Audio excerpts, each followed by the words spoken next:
This is Lisa from Mobile Tech Review, and they've done it again. OnePlus. You remember when OnePlus went from the OnePlus 3 to the OnePlus 3T several months after the 3 came out? So if you bought a 3, you were kind of like, oh, well. But yeah, it was a specs bump. It wasn't the hugest change in the world. Now we've gone from the OnePlus 5 about 6 months later to the OnePlus 5T.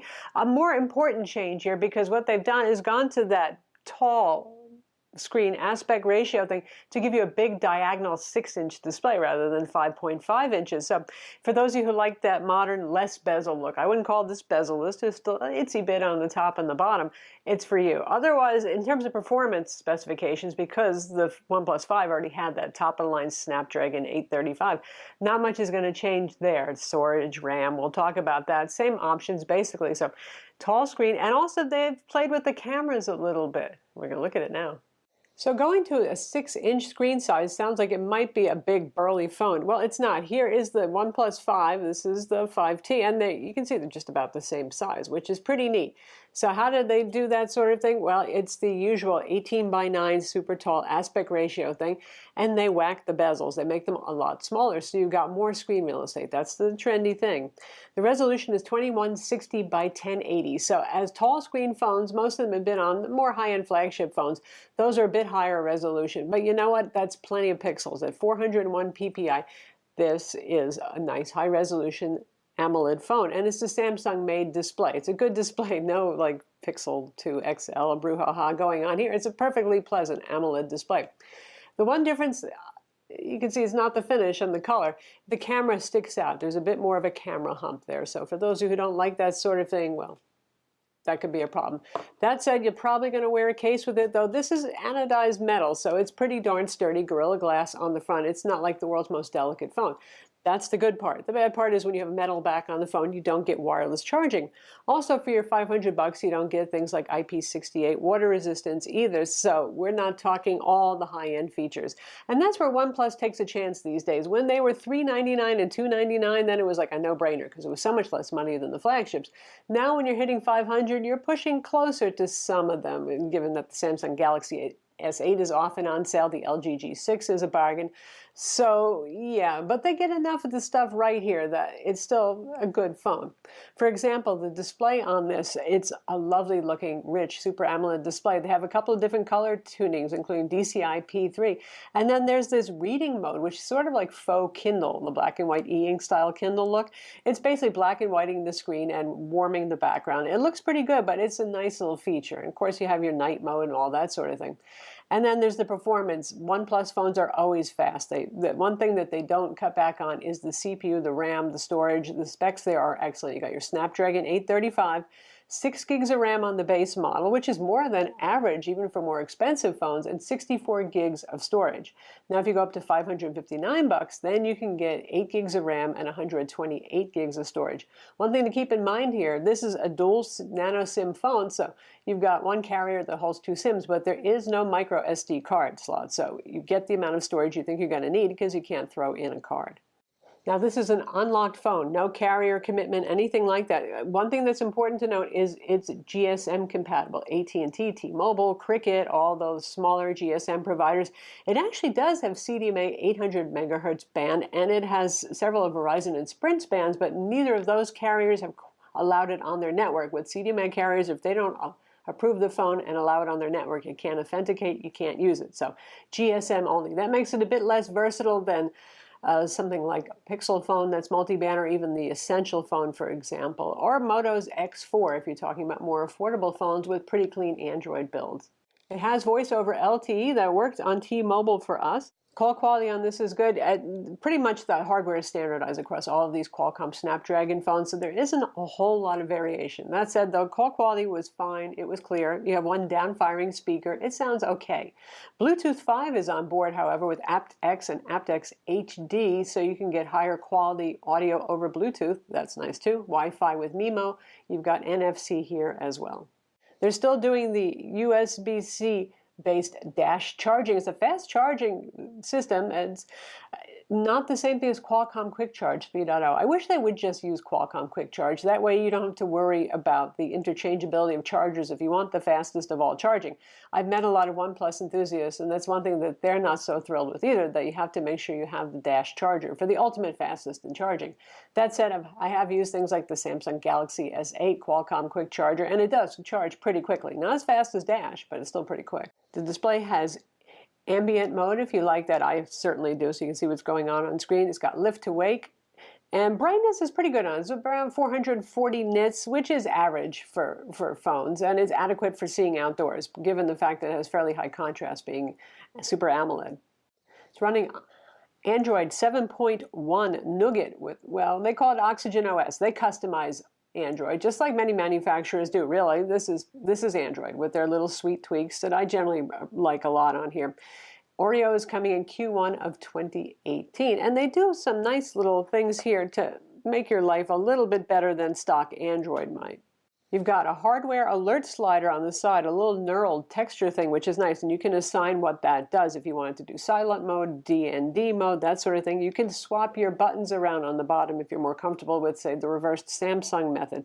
There are a variety of gestures. You can control the status bar. You can choose from a bunch of different color profiles. It's all good stuff here. There's nothing that I would call deadweight or bloatware. Certainly, I've enjoyed Oxygen OS over the years, and they're pretty quick about doing security updates, too. Another change, like many phones, the fingerprint scanner is now at the back. Because they got rid of the bezels on the front over here, there's not enough room for the front-facing fingerprint scanner like we had on the old model. It used to be right down there, which I still find the most convenient, the front-facing one. But these low bezel phones, that's just the way you're going to have to roll with it. It works fine. It's very quick. There's also a facial recognition feature. It's not using any super duper fancy hardware here. It works okay. The one thing that I discovered is it's pretty picky, maybe for your security, though I'm not sure I would trust it 100% if you're being really secure with the phone. But you can't really look at it off angle. It really looks for a good match. But it is an option. It is available. So if they've changed up the camera arrangement on the back a bit, in the front you have a 16 megapixel selfie camera with f2.0 lens. As you might imagine, that's pretty high resolution, a fairly fast lens. It does a good job there. The rear cameras, the main one is a 16 megapixel with an f1.7 lens. All the cameras, front and back, by the way, have Sony sensors. You can visit their website to see the exact sensor model if you're interested in that. The secondary camera is now higher resolution, 20 megapixel, also f1.7 lens there, but it has smaller pixel sensor sites, which makes it a little bit confusing because that is for better low-light photography, according to OnePlus, and also for the portrait mode that's available on here. What they do is pixel binning. They take the pixels, best pixels out of 20, and they cut it down to 5, and then they combine it with the main camera. You know, in practice, I haven't noticed that it's particularly fantastic in low light, though. Granted, you know, I'm comparing it to some higher-end, more expensive competition, like the Samsung Galaxy S8, the Pixel 2, those sort of phones. But still, even the Essential phone, the latest camera update, goodness knows they've gone through enough camera updates, I found it actually captured a bit more detail in low light. Go figure, and the Essential's not known for the camera. However, overall, in good lighting, it is a fairly good camera. Again, it's not going to beat your Pixel 2s and your Samsung Galaxy S8 or Note line phone, but it's sharp, it's good. There's no optical image stabilization, though, so with video, it does use electronic image stabilization, which is fairly effective. You can see in the sample video, there's not too much bounce, even when I'm walking. Optical would be nice, but at this price range, I don't expect it so much. Portrait mode is fairly competent, actually. I was pretty impressed with it. You're going to have the usual challenges if you have stray hairs on somebody's head, where you might see a little bit of it messing up where the bokeh should and shouldn't be, but overall, it was pretty nice. It can shoot 4K video at 30 frames per second. It can also do 1080p at 60 frames per second. We have an example of a waterfall running where you might want a higher frame rate. More jumpy looking footage there, though. In that case, less stabilization. I do like the camera UI on it. It's pretty intuitive. It's pretty easy to use. It's full featured. You've got manual mode on there. So overall, for the price, I think it's a pretty nice camera system. In terms of battery life, it has a 3,300 milliamp battery, which is a good capacity battery for a phone this size. And given the fact that the screen isn't super high resolution, battery life has been really good. And generally with OnePlus phones, they are. Again, it's that lean, clean operating system. You're not wasting power on a million background processes that you're not interested in. I had no problems getting through the day with moderate use, actually, not even just light to moderate, but pushing it pretty hard. Now, I'm not playing Super Mario Run all day or something like that, but phone calls, YouTube, the usual stuff that we all do with our phones, taking pictures, shooting some video, that sort of thing. In terms of competitors, certainly there are some. For $100 less, you can get the Moto X4. You're going to get bigger bezels. You're not going to get that tall aspect ratio display, but you will get IP68 water resistance and compatibility with Sprint and Verizon as well. A camera on that one, we'll do a full review of that. It's not a bad camera, though, actually, and it holds up pretty decently against the OnePlus. Then there's the Essential phone, which is one of my favorites just because it's such a gorgeous looking, really almost no bezel phone. And they've done so many updates on the phone that it's actually now quite stable. And the camera is competent, though overall I wouldn't say it's as good as the OnePlus's camera. It's priced about the same at $499. That one also gets you both CDMA and GSM, which means Sprint and Verizon, as well as AT&T, T-Mobile, and so on.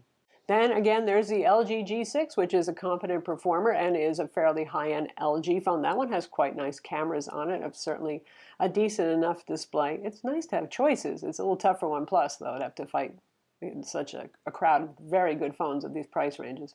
One thing that I like about OnePlus is they make a line of very attractive cases that are very affordable, around $20 to $25 or so. We have a selection here that they sent us. And now you've got the faux wood, which I always like because it's pretty. You've also got soft touch cases. You've got one that sort of matches the sandstone finish that they've been using on the back of phones. Nice for the price. So that's the OnePlus 5T. Much like the OnePlus 5 6 months ago, it's an extremely likable phone for the price. $500 is a difficult price point to be in because you're not in the, oh, it's so inexpensive, I'm not going to worry about it. And it's not one of those really top-of-the-line phones where you're getting everything you could possibly get, and you might be doing carrier payments or manufacturer payments to make it easier. Despite that, it's still an easy phone to recommend. If you're looking for an unlocked GSM phone that's really fast, it has a lovely display with certainly enough PPI that unless you're Superman, you're not going to be able to see the pixels here. Pretty good cameras on this, ergonomically delightful. It's good stuff. I'm Lisa from Mobile Tech Review.